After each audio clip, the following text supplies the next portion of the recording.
साथियों नमस्कार। मैं आपका दोस्त आशीष आपके लिए लाया हूँ कहानी सम्राट प्रेमचंद जी की, वह नायाब कहानी जिसमें साक्षात न्याय के देवता के सुनाई देते हैं स्वर। और उस कहानी का नाम है पंच परमेश्वर।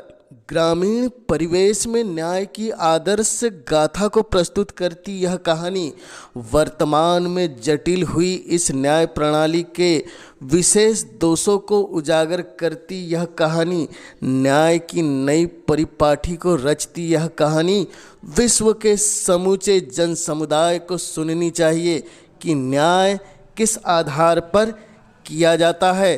तो चलिए चलते हैं अब हम उस कहानी की ओर जिसका नाम है पंच परमेश्वर। जुम्मन शेख और अलगू चौधरी में गाढ़ी मित्रता थी, साझे में खेती होती थी, कुछ लेन देन में भी साझा था, एक को दूसरे पर अटल विश्वास था। जुम्मन जब हज करने गए थे तब अपना घर अलगू को सौंप गए थे और अलगू जब कभी बाहर जाते तो जुम्मन पर अपना घर छोड़ जाते थे। उनमें न खान पान का व्यवहार था, न धर्म का नाता, केवल विचार मिलते थे। मित्रता का मूल मंत्र भी यही है। इस मित्रता का जन्म उसी समय हुआ जब दोनों मित्र बालक ही थे और जुम्मन के पूज्य पिता जुमराती उन्हें शिक्षा प्रदान करते थे। अलगू ने गुरुजी की बहुत सेवा की थी, खूब रकाबियाँ मांजी, खूब प्याले धोए। उनका हुक्का एक क्षण के लिए भी विश्राम न लेने पाता, क्योंकि प्रत्येक चिलम अलगू को आधे घंटे तक किताबों से मुक्त कर देती थी। अलगू के पिता पुराने विचारों के मनुष्य थे। उन्हें शिक्षा की अपेक्षा गुरु की सेवा पर अधिक विश्वास था। वह कहते थे कि विद्या पढ़ने से नहीं आती, जो कुछ होता है गुरु के आशीर्वाद से होता है।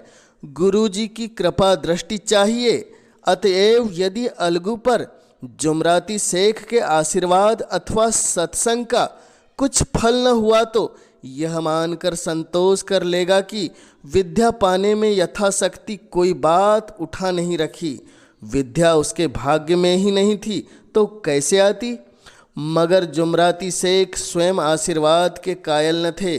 उन्हें अपने साँटे पर अधिक भरोसा था और उसी सौंटे के प्रताप से आज आसपास के गांव में जुम्मन की पूजा होती थी। उनके लिखे हुए रहनामे बेनामे पर कचहरी का मुहर्रिर भी कलम न उठा सकता था। हल्के का डाकिया, कांस्टेबल और तहसील का चपरासी सब उनकी कृपा के आकांक्षी थे। अतएव अलगू का मान उसके धन के कारण तथा जुम्मन शेख अपनी अमोल विद्या से सबके आदर पात्र बने हुए थे। अब तक की कहानी में हमने देखा अलगू और जुम्मन की मित्रता बचपन से ही थी। अलगू धन धान्य से संपन्न था तो जुम्मन अपने ज्ञान से प्रसिद्ध था। दोनों अपनी अपनी जगह समाज में अपनी प्रतिष्ठा बराबर बनाए हुए थे। अब चलते हैं कहानी में आगे। जुम्मन शेख की एक बूढ़ी खाला मौसी थी। उसके पास कुछ थोड़ी सी मिल्कियत थी, परंतु उसके निकट संबंधियों में कोई न था। जुम्मन ने लंबे चौड़े वादे करके वह मिल्कियत अपने नाम चढ़वा ली थी। जब तक दान पत्र की रजिस्ट्री न हुई तब तक खाला जान का खूब आदर सत्कार किया गया। उन्हें खूब स्वादिष्ट पदार्थ खिलाए गए, हलवे पुलाव की वर्षा की गई। पर रजिस्ट्री की मोहर ने इन खातिरदारियों पर भी मानो मोहर लगा दी। जुम्मन की पत्नी करीमन रोटियों के साथ कड़वी बातों के तेज तीखे सालन भी उन्हें देने लगी। जुम्मन शेख भी निष्ठुर हो गए। अब बेचारी खाला जान को प्राय नित्य ही ऐसी बातें सुननी पड़ती थी। बुढ़िया न जाने कब तक जिएगी, 2-3 बीघे ऊसर क्या दी दिया, मानो मोल ले लिया। बघारी दाल के बिना रोटियां नहीं उतरती। जितना रुपया इसके पेट में झोंक चुके उतने में तो एक गांव मोल ले लेते। कुछ दिन खालाजान ने सुना और सहा, पर जब न सहा गया तो जुम्मन से शिकायत की। जुम्मन ने स्थानीय कर्मचारियों गृह स्वामी के प्रबंध में दखल देना उचित न समझा। कुछ दिन और यूं ही रोध होकर काम चलता रहा। अंत में एक दिन खाला ने जुम्मन से कहा, बेटा तुम्हारे साथ मेरा निर्वाह न होगा, तुम मुझे रुपया दे दिया करो, मैं अपना अलग पका खा लूँगी। जुम्मन ने धृष्टता के साथ उत्तर दिया, रुपया क्या यहाँ फलते हैं? खाला ने नम्रता से कहा, मुझे कुछ रुखा सूखा चाहिए भी कि नहीं?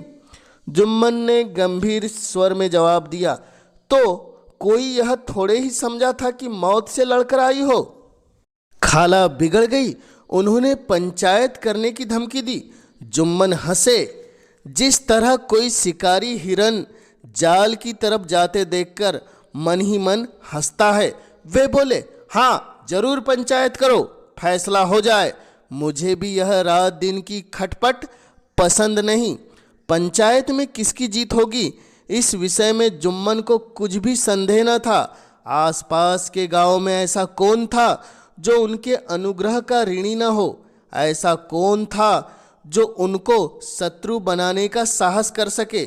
किसमें इतना बल था जो उनका सामना कर सके? आसमान के फरिश्ते तो पंचायत करने आएंगे ही नहीं। अभी हमने कहानी में देखा, जुम्मन की एक बूढ़ी खाला मौसी थी जिसका अपना कोई पुत्र या पुत्री नहीं थी। उस मौसी के पास थोड़ी सी संपत्ति थी जिसे जुम्मन ने अपने नाम करवा ली। संपत्ति की रजिस्ट्री के पहले तो मौसी का जुम्मन की पत्नी ने खूब आदर सत्कार किया, किंतु रजिस्ट्री के बाद सब कुछ बदल गया। अब बूढ़ी मौसी को खाने पीने से लेकर हर उसकी आवश्यकता पर मानो ग्रहण लग गया। सम्मान की जगह गालियों ने ले ली तो मौसी ने जुम्मन को पंचायत रखने की बात कही ताकि उन्हें न्याय मिल सके। अब चलते हैं हम कहानी में आगे। इसके बाद कुछ दिन तक बूढ़ी खाला हाथ में एक लकड़ी लिए आसपास के गांव में दौड़ती रही। कमर झुककर कमान हो गई थी। एक एक पग चलना दुभर था, मगर बात आ पड़ी थी। उसका निर्णय करना जरूरी था। बिरला ही कोई भला आदमी होगा जिसके सामने बुढ़िया ने दुख के आंसू न बहाए हो। किसी ने तो यूं ही अपनी ऊपरी मन से हूँ हाँ करके टाल दिया। किसी ने इस अन्याय पर जमाने को गालियाँ दी और कहा, कब्र में पाँव लटके हुए है, आज मरे कल दूसरा दिन हो, पर हवस नहीं मानती। अब तुम्हें क्या चाहिए? रोटियां खाओ, अल्लाह का नाम लो, तुम्हें खेती बाड़ी से अब क्या काम? कुछ ऐसे सज्जन भी थे जिन्हें हास्य का रसास्वाद का अच्छा अवसर मिला। झुकी हुई कमर, पोपला मुंह, सनके से बाल, इतनी सामग्रियां एकत्र हो तब हंसी क्यों न आवे। ऐसे न्यायप्रिय, दयालु, दीन वत्सल पुरुष बहुत कम थे जिन्होंने उस अबला के दुखड़े को गौर से सुना हो और उसको सांत्वना दी हो। चारों ओर से घूम घाम कर बेचारी अलगू चौधरी के पास आई, लाठी पटक दी और दम लेकर बोली, बेटा तुम भी क्षण भर के लिए पंचायत में चले आना। अलगू, मुझे बुलाकर क्या करोगी? कई गांव के आदमी तो आवेंगे ही। खाला, अपनी विपदा तो सबके आगे रो आई हूँ, अब आने न आने का अख्तियार उनको है। अलगू, यो आने को मैं आऊँगा मगर पंचायत में मुंह न खोलूँगा। खाला, क्यों बेटा? अलगू, अब इसका क्या जवाब दूँ? अपनी खुशी जुम्मन मेरे पुराने मित्र है, उनसे बिगाड़ नहीं सकता। खाला, बेटा क्या बिगाड़ के भय से ईमान की बात न कहोगे? हमारे सोए हुए धर्म ज्ञान की सारी संपत्ति लुट जाए तो उसे खबर नहीं होती, परंतु ललकार सुनकर वह सचेत हो जाता है, फिर उसे कोई जीत नहीं सकता। अलगू इस सवाल का कोई उत्तर न दे सके। उनके हृदय में ये शब्द गूंज रहे थे, क्या बिगाड़ के भय से ईमान की बात न कहोगे। संध्या का समय एक पेड़ के नीचे पंचायत बैठी। शेख जुम्मन ने पहले से ही फर्श बिछा रखा था। उन्होंने पान, इलायची, हुक्के, तंबाकू आदि का प्रबंध भी किया था। हाँ, वे स्वयं अलबत्ता अलगू चौधरी से जरा दूर बैठे हुए थे। जब पंचायत में कोई आ जाता तब दबे हुए सलाम से उनका स्वागत करते। जब सूर्य अस्त हो गया, चिड़ियों का कलरव युक्त पंचायत पेड़ों पर बैठी, तब यहाँ भी पंचायत आरंभ हुई। फर्श की एक एक अंगुल जमीन से भर गई, पर अधिकांश दर्शक ही थे। निमंत्रित महाशयों में से केवल वही लोग पधारे थे जिन्हें जुम्मन से अपनी कुछ कसर निकालनी थी। एक कोने में आग सुलग रही थी। नाई ताबड़तोड़ चिलम भर रहा था। यह निर्णय करना असंभव था कि सुलगते हुए उपलों से अधिक धुआं निकलता था या चिलम के दमों से। लड़के इधर उधर दौड़ रहे थे। कोई आपस में गाली गलौज करते और कोई रोते थे। चारों तरफ कोलाहल मच रहा था। गांव के कुत्ते इस जमाव को भोज समझकर झुंड के झुंड जमा हो गए थे। पंच लोग बैठ गए तो बूढ़ी खाला ने उनसे विनती की, पंचो, आज 3 साल हुए मैंने अपनी सारी जायदाद अपने भांजे के नाम लिख दी थी। इसे आप लोग जानते ही होंगे। जुम्मन ने मुझे हीन हयात रोटी कपड़ा देना कबूल किया था। साल भर तो मैं इसके साथ रो धोकर काटा, पर अब रात दिन का रोना नहीं सहा जाता। मुझे न पेट भर रोटी मिलती है और न तन का कपड़ा। बेकस बेवा हूँ, कचहरी दरबार नहीं कर सकती। तुम्हारे सिवाय और किसे अपना दुख सुनाऊं। तुम लोग जो राह निकाल दो उसी राह पर चलूं। अगर मुझ में कोई ऐब देखो मेरे मुंह पर थप्पड़ मारो। जुम्मन में बुराई देखो तो उसे समझाओ। क्यों एक बेकस की आह लेता है। पंचों का हुक्म सिर माथे पर चढ़ाऊंगी। रामधन मिश्र, जिनके कई असामियों को जुम्मन ने अपने गांव में बसा लिया था, बोले, जुम्मन मियाँ, किसे पंच बदते हो। अभी से इसका निपटारा कर लो, फिर जो कुछ पंच कहेंगे वही मानना पड़ेगा। जुम्मन को इस समय सदस्यों में विशेषकर वही लोग दिख पड़े जिनसे किसी न किसी कारण उनका वैमनस्य था। जुम्मन बोले, पंचों का हुक्म अल्लाह का हुक्म है। खाला जान जिसे चाहे बंदे, मुझे कोई उर्ज नहीं। खाला ने चिल्लाकर कहा, अरे अल्लाह के बंदे, पंचों के नाम क्यों नहीं बता देते, कुछ मुझे भी तो मालूम हो। जुम्मन ने क्रोध से कहा, अब इस वक्त मेरा मुंह न खुलवाओ।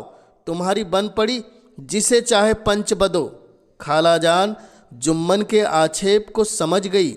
वह बोली, बेटा खुद से डरो। पंच न किसी के दोस्त होते हैं न किसी के दुश्मन। कैसी बात कहते हो, और तुम्हारा किसी पर विश्वास न हो तो जाने दो। अलगू चौधरी को तो मानते हो, लो मैं उन्हीं को सरपंच बदती हूँ। जुम्मन शेख आनंद से फूल उठे, परंतु भाव को छिपाकर बोले, चौधरी ही सही, मेरे लिए जैसे रामधन मिश्र वैसे अलगू। अलगू इस झमेले में फंसना नहीं चाहते थे।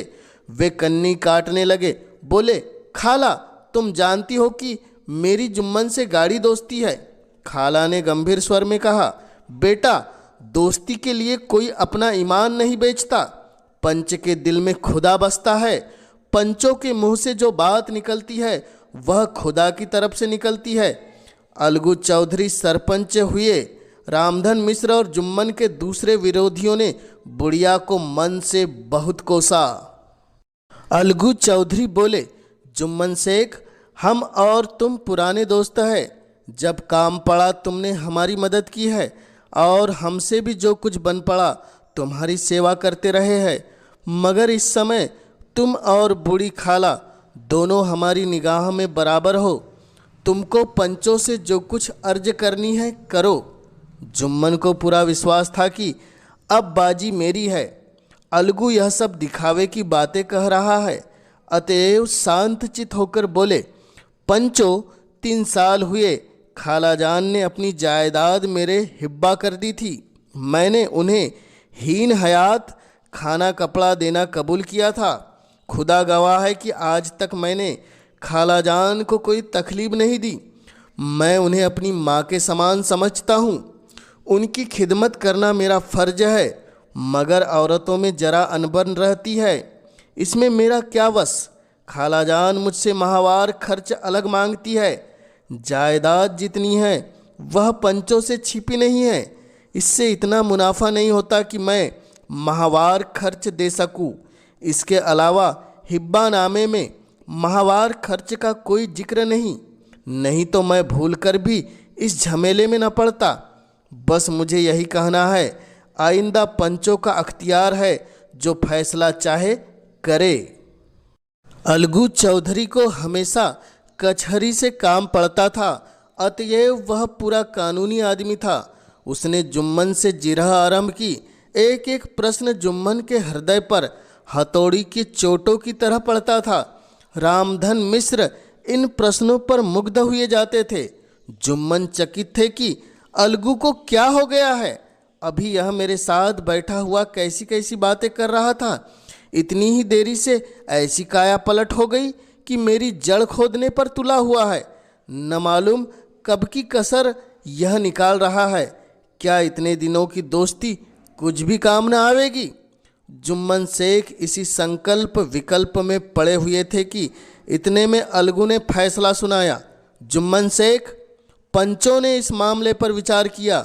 उन्हें यह नीति संगत मालूम होता है कि खालाजान को माहवार खर्च दिया जाए।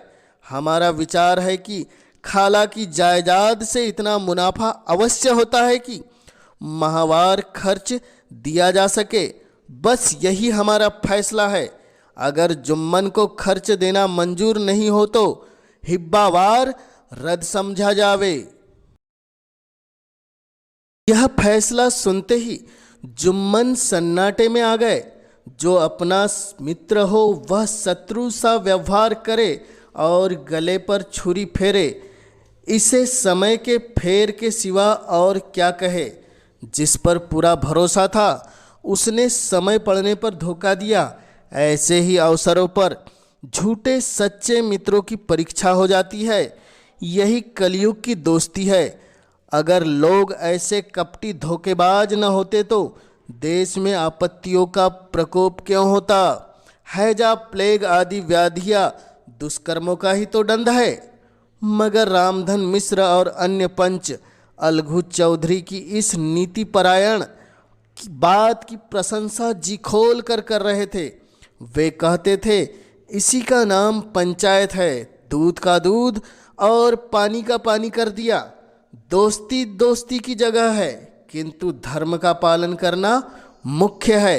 ऐसे ही सत्यवादियों के बल पर पृथ्वी ठहरी है, नहीं तो कब की रसातल को चली जाती। इस फैसले ने अलगू और जुम्मन की दोस्ती की जड़ हिला दी। अब वे साथ साथ बातें करते नहीं दिखाई देते। इतना पुराना मित्र तरु वृक्ष सत्य का एक हल्का झोंका भी न सह सका। सचमुच वह बालू ही की जमीन पर खड़ा था। उनमें अब शिष्टाचार का अधिक व्यवहार होने लगा। एक दूसरे की आवभगत ज़्यादा करने लगे। वे मिलते जुलते थे, मगर उसी तरह जैसे तलवार से ढाल मिलती है। जुम्मन के चित्त में मित्र की कुटिलता आठों पहर खटकती रहती थी। हर घड़ी यह चिंता रहती कि किस तरह बदला लेने का अवसर मिले। अच्छे कामों की सिद्धि में बड़ी देर लगती है, पर बुरे कामों की सिद्धि में यह बात नहीं। जुम्मन को भी बदला लेने का अवसर जल्दी मिल गया। पिछले साल अलगू चौधरी बटेसर से बैलों की एक बहुत अच्छी जोड़ी मोल करके लाए थे। बैल पचाही जाति के सुंदर बड़ी बड़ी सींग वाले थे। महीनों तक आसपास के गांव के लोग उन्हें दर्शन करते रहे। देव योग से जुम्मन की पंचायत के 1 महीने बाद इस जोड़ी का एक बैल मर गया। जुम्मन ने दोस्त से कहा, यह दगाबाजी की सजा है। इंसान सब्र भले ही कर जाए, पर खुदा नेक बद सब देखता है। अलगू को संदेह हुआ कि जुम्मन ने बैल को विष दिला दिया है। चौधराइन ने जुम्मन पर ही इस दुर्घटना का दोषारोपण किया। उसने कहा, जुम्मन ने कुछ करा दिया है। चौधराइन और करीमन में इस विषय पर एक दिन खूब ही वाद विवाद हुआ। दोनों देवियों ने शब्दमालाओं की नदी बहा दी। व्यंग, अन्योक्ति और उपमा आदि अलंकारों में बातें हुई। जुम्मन ने किसी तरह शांति स्थापित की। उन्होंने अपनी पत्नी को डांट झपट कर समझा दिया। वह उसे उस रणभूमि से हटा भी ले गए। उधर अलगू चौधरी ने समझाने बुझाने का काम अपने तर्कपूर्ण सोंटे से लिया। अब अकेला बैल किस काम का, इसका जोड़ा बहुत ढूंढा गया पर न मिला। निदान यह सलाह ठहरी कि इसे बेच डालना चाहिए। गांव में एक समझू साहू थे, इक्का गाड़ी हाँकते थे। गांव से गुड़ घी लाद कर मंडी ले जाते, मंडी से तेल नमक भर लाते और गांव में बेचते। इस बैल पर उनका मन लहराया। उन्होंने सोचा, यह बैल हाथ लगे तो दिन भर में बेख टके 3 खेपे हो। आजकल तो एक ही खेप के लाले पड़े रहते हैं। बैल देखा, गाड़ी में दौड़ाया, बाल भौरी की पहचान कराई, मोल तोल किया और उसे लाकर द्वार पर बांध दिया। 1 महीने में दाम चुकाने का वादा ठहरा। चौधरी को भी गरज थी, घाटे की परवाह न की। समझू साहू ने नया बैल पाया तो लगे रगेदने। वे दिन में 3-3, 4-4 खेपे करने लगे। न चारे की फिक्र थी न पानी की, बस खेपों से काम था। मंडी ले गए, वहाँ कुछ सूखा भूसा सामने डाल दिया। बेचारा जानवर अभी दम भी न लेने पाया कि फिर जोत दिया। अलगू चौधरी के घर से तो चैन की वंशी बजती थी। छठे छमासे कभी बहली में जोत जाते थे, तब खूब उछलते कूदते और कोसों तक दौड़ते चले जाते। वहाँ बैलराम को रातिब, साफ पानी, दली हुई अरहर की दाल, भूसे के साथ खली और यही नहीं, कभी कभी घी का स्वाद भी चखने मिल जाता। शाम सवेरे एक आदमी खरहरे करता, पोंछता, सहलाता था। कहाँ वह सुख चैन, कहाँ 8 पहर की खपन। महीने भर में ही वह पिस गया। इक्के का जुआ देखते ही उनका लहू सूख जाता था, हड्डियां निकल आई, पर था वह पानीदार, मार की सहन न थी। एक दिन चौथी खेप में साहू जी ने दूना बोझ लादा। दिन भर का थका जानवर, पैर न उठते थे। उस पर साहू जी कोड़े फटकारने लगे। बस फिर क्या था, बैल कलेजा तोड़कर चला। वह कुछ दूर दौड़ा और फिर बस चाहा कि जरा दम ले लूं, पर साहू जी को जल्द घर पहुंचने की फिक्र थी। अतएव उन्होंने कई कोड़े बड़ी निर्दयता से फटकारे। बैल ने एक बार फिर जोर लगाया, पर अब की बार शक्ति ने जवाब दे दिया। वह धरती पर गिर पड़ा और ऐसा गिरा कि फिर न उठा। साहू जी ने बहुत पीटा, टांग पकड़कर खींचा, नथुनों में लंगड़ी ठूस दी, पर कहीं मृतक भी उठ सकता है। तब साहू जी को कुछ शंका हुई। उन्होंने बैल को गौर से देखा, खोलकर अलग किया और सोचने लगे कि गाड़ी कैसे घर पहुँचे। वे बहुत चीखे, चिल्लाए, पर देहात का रास्ता बच्चों की आँख की तरह सांझ होते ही बंद हो जाता है। कोई नजर न आया, आसपास कोई गांव भी न था। मारे क्रोध के उन्होंने मरे हुए बैल पर और दुर्रे लगाए और कोसने लगे। अभागे, तुझे मरना ही था तो घर पहुंचकर मरता। ससुरा, बीच रास्ते में ही मर रहा। अब गाड़ी कौन खींचे। इस तरह साहू जी खूब जले भुने। कई बोरे गुड़ और कई पीपे घी उन्होंने बेचा था। 200-250 रुपये कमर में बंधे थे। इसके सिवाय गाड़ी पर कई बोरे नमक था, अतएव छोड़कर जा भी न सकते थे। लाचार बेचारे गाड़ी पर ही लेट गए। वही रत जगा करने की ठान ली। चिलम पिया गया, फिर हुक्का पिया। इस तरह साहू जी आधी रात तक नींद को बहलाते रहे। अपनी जान में तो वे जागते ही रहे, पर पाँव फटते ही जो नींद टूटी और कमर पर हाथ रखा तो थैली गायब। घबराकर इधर उधर देखा तो कई कनस्तर तेल भी नदारद। अफसोस में बेचारे सिर पिटने लगे और पछाड़ खाने लगे। प्रातःकाल रोते बिलखते घर पहुँचे। सउआइन ने जब यह बुरी सुनावनी सुनी तब पहले रोई, फिर अलगू चौधरी को गालियां देने लगी। निगोड़े ने ऐसा कुलच्छना बैल दिया कि जन्म भर की कमाई ही लुट गई। इस घटना को हुए कई महीने बीत गए। अलगू जब अपने बैल के दाम मांगने तब साहू जी और सुआइन दोनों ही झल्लाए। कुत्ते की तरह चढ़ बैठते और अंड संड बकने लगते। वाह, यहाँ तो सारे जन्म की कमाई लुट गई, सत्यानाश हो गया। इन्हें दामों की पड़ी है। मुर्दा बैल दिया था, उस पर दाम मांगने चले आए हैं। आंखों में धूल झोंक दी, सत्यानाशी बैल दे दिया। हमें नीरा पोंगा ही समझ लिया। हम भी बनिए के बच्चे हैं, ऐसे बुद्धू कहीं और होंगे।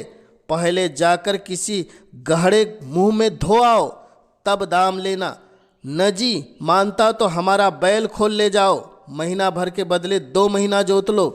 रुपए क्यों लोगे? चौधरी ने अशुभ चिंतकों की कमी नहीं थी, ऐसे अवसरों पर भी एकत्र हो जाते हैं। साहू जी के बर्राने की पुष्टि करते। इस तरह फटकारे सुनकर बेचारे चौधरी अपना सा मुँह लेकर लौट जाते। परंतु 150 रुपये में इस तरह हाथ धो लेना आसान नहीं था। एक बार वे भी गर्म पड़े। साहू जी बिगड़कर लाठी ढूंढने घर चले गए। अब सउआइन ने मैदान संभाल लिया। प्रश्नोत्तर होते होते हाथापाई की नौबत आ पहुंची। सउआइन ने घर में घुसकर किवाड़ बंद कर लिया। शोरगुल सुनकर गांव के भले मानुस जमा हो गए। उन्होंने दोनों को समझाया, साहू जी को दिलासा देकर घर से निकाला। वे परामर्श देने लगे कि इस तरह सिर फुटोवल से काम न चलेगा, पंचायत करा लो, जो कुछ तय होगा उसे स्वीकार कर लो। साहू जी राजी हो गए। अलगू ने भी हामी भर ली। पंचायत की तैयारियां होने लगी। दोनों पक्षों ने अपने अपने दल बनाने शुरू किए। इसके बाद तीसरे दिन उसी वृक्ष के नीचे पंचायत बैठी। वहीं संध्या का समय था। खेतों में कौवे पंचायत कर रहे थे। विवादग्रस्त विषय यह था कि मटर की फलियों पर उनका अधिकार है या नहीं, और जब तक यह प्रश्न हल न हो जाए तब तक वे रखवालों की पुकार पर अपनी अप्रसन्नता प्रकट करना आवश्यक समझते थे। पेड़ की डालियों पर बैठी सुख मंडली यह प्रश्न छिड़ा हुआ था कि मनुष्य को बेमुरवत कहने का क्या अधिकार है, जब उन्हें स्वयं अपने अपने मित्रों को भी दगा देने में संकोच नहीं होता। पंचायत बैठ गई तो रामधन मिश्र ने कहा, अब देरी क्यों? पंचों का चुनाव हो जाना चाहिए। बोलो चौधरी, किसको पंच बदते हो? अलगू ने दीन भाव से कहा, समझू साहू ही चुन ले। समझू खड़े हुए और कड़क कर बोले, मेरी ओर से जुम्मन शेख। जुम्मन का नाम सुनते ही अलगू चौधरी का कलेजा धक धक करने लगा, मानो किसी ने अचानक थप्पड़ मार दिया हो। रामधन अलगू के मित्र थे। वे बात को ताड़ गए। पूछा, क्यों चौधरी, तुम्हें कोई उज्र तो नहीं? चौधरी ने निराश होकर कहा, नहीं, मुझे क्या उज्र होगा। अपने उत्तरदायित्व का ज्ञान बहुधा हमारे संकुचित व्यवहारों का सुधारक होता है। जब हम राह भूलकर भटकने लगते हैं तब यह ज्ञान हमारा विश्वसनीय पथ प्रदर्शक बन जाता है। नव युवक युवावस्था में कितना उद्दंड रहता है, माता पिता उसकी ओर से कितने चिंतित रहते हैं। वे उसे कुल कलंक समझते हैं, परंतु थोड़े ही समय में परिवार का बोझ सिर पर पड़ते ही वही अव्यवस्थित चित्त उन्मत्त युवक इतना धैर्यशील, कैसा शांत चित्त हो जाता है यह भी उत्तरदायित्व के ज्ञान का ही फल है। जुम्मन शेख के मन में भी सरपंच का उच्च स्थान ग्रहण करते ही अपनी जिम्मेदारी का भाव पैदा हुआ। उसने सोचा, मैं इस वक्त न्याय और धर्म के सर्वोच्च आसन पर बैठा हूँ। मेरे मुंह से इस समय जो कुछ निकलेगा वह देववाणी के सदृश है और देववाणी में मेरे मनोविकारों का कदापि समावेश न होना चाहिए। मुझे सत्य से जौ भर टलना उचित नहीं। पंचों ने दोनों पक्षों से सवाल जवाब करने शुरू किए। बहुत देर तक दोनों दल अपने अपने पक्ष का समर्थन करते रहे। इस विषय में तो सब सहमत थे कि समझू को बैल का मूल्य देना चाहिए, परंतु दो महाशय इस कारण रियायत करना चाहते थे कि बैल के मर जाने से समझू को हानि हुई। इसके प्रतिकूल दो सभ्य मूल्य के अतिरिक्त समझू को दंड देना चाहते थे, जिससे फिर किसी को पशुओं के साथ ऐसी निर्दयता करने का साहस न हो। अंत में जुम्मन ने फैसला सुनाया, अलगू चौधरी और समझू साहू, पंचों ने तुम्हारे मामले पर अच्छी तरह विचार किया। समझू को उचित है कि बैल का पूरा दाम दे। जिस वक्त उन्होंने बैल लिया उसे कोई बीमारी न थी। अगर उसी समय दाम दे दिया जाता तो आज समझू उसे फेरे लेने का आग्रह न करते। बैल की मृत्यु केवल इस कारण हुई है कि उससे बड़ा कठिन परिश्रम कराया गया। उसके दाने चारे का कोई अच्छा प्रबंध नहीं किया गया। रामधन मिश्र बोले, समझू ने बैल को जानबूझकर मारा है, अतएव उनसे दंड लेना चाहिए। जुम्मन बोले, यह दूसरा सवाल है, हमको इससे कोई मतलब नहीं। झगड़ू साहू ने कहा, समझू के साथ कुछ रियायत होनी चाहिए। जुम्मन बोले, यह अलगू चौधरी की इच्छा पर निर्भर है, वे रियायत करे तो उनकी भलमानसी। अलगू चौधरी फूले न समाये, उठ खड़े हुए और जोर से बोले, पंच परमेश्वर की जय। चारों ओर से प्रतिध्वनि हुई, पंच परमेश्वर की जय। प्रत्येक मनुष्य जुम्मन की नीति को सराहता था। इसे कहते हैं न्याय। यह मनुष्य का काम नहीं, पंच के परमेश्वर वास करते हैं, यह उन्हीं की महिमा है। पंच के सामने खोटे को कौन खरा कह सकता है। थोड़ी देर बाद जुम्मन अलगू के पास आए और उनके गले लिपटकर बोले, भैया, जब से तुमने मेरी पंचायत की तब से मैं तुम्हारा प्राणघातक शत्रु बन गया था, पर आज मुझे ज्ञात हुआ कि पंच के पद पर बैठकर न कोई किसी का दोस्त होता है न दुश्मन। न्याय के सिवा उसे कुछ नहीं सूझता। आज मुझे विश्वास हो गया कि पंच की जबान में खुदा बोलता है। अलगू रोने लगे। इस पानी से दोनों के दिलों का मैल धुल गया। मित्रता की मुरझाई लता फिर से हरी हो गई। तो यह थी कहानी पंच परमेश्वर, जिसमें अलगू और जुम्मन की मित्रता के साथ न्याय दर्शन को स्पष्ट रूप से समझाया गया है। हमें ऐसे ही निष्पक्ष न्याय का साथ देकर समाज को अन्याय से बचाना चाहिए। आप सभी श्रोताओं से अनुरोध है, चैनल पर पहली बार आए हैं तो चैनल को सब्सक्राइब कर दे और हमारे इस ऑडियो को लाइक कर दे।